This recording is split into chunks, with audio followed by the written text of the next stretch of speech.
Hi friends, welcome back to our channel. இன்னைக்கு இந்திராஸ் கிச்சனில் என்ன பார்க்க போகிறோன்னா ஜிகிர்தண்டா. வாங்க வீடியோக்குள்ளே போகலாம்.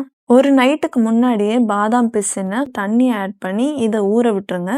மார்னிங் பார்த்தா இந்த மாதிரி பாதாம் பிசின் ஊறி ரெடி ஆயிடுச்சு. நம்ம ஜிகிர்தண்டா செய்ய ஆரம்பிக்கலாம். டீ பேனில் 1 கப் சுகர் ஆட் பண்ணி இதை லைட்டாக கேரமலைஸ் பண்ணிக்கலாம்.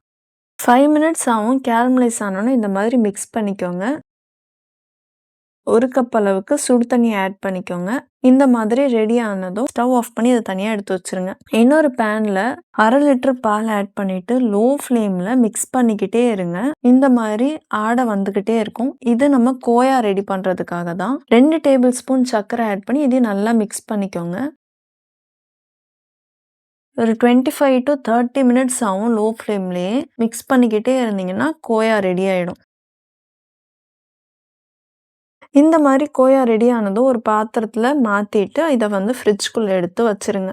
இன்னொரு பேனில் 1/2 லிட்டர் பாலை ஆட் பண்ணிக்கோங்க. கொஞ்ச நேரம் பால் கொதிக்கட்டும். கொதிச்ச அப்புறமா நம்ம கேரமலைஸ் பண்ணி வச்ச சுகரை இதில் கொஞ்சமாக ஆட் பண்ணிவிட்டு நல்லா மிக்ஸ் பண்ணிக்கோங்க. இந்த வீடியோ உங்களுக்கு பிடிச்சிருந்தா மறக்காமல் லைக், ஷேர் அண்ட் சப்ஸ்கிரைப் பண்ணுங்கள். 2 டேபிள் ஸ்பூன் சுகர் ஆட் பண்ணிக்கோங்க. அதையும் நல்லா மிக்ஸ் பண்ணி இந்த மாதிரி ஒரு பதத்துக்கு வந்தோடனே இதையும் ஒரு பாத்திரத்தில் மாற்றி ஃப்ரிட்ஜில் எடுத்து வச்சுருங்க. இப்போ நம்ம கேரமலைஸ் பண்ணி வச்ச சுகரில் மீதி இருக்குது. இது இருக்கட்டும். ஆல்ரெடி நம்ம சேனலில் ஐஸ்கிரீம் எப்படி செய்கிறதுன்றதை போட்டிருப்போம்.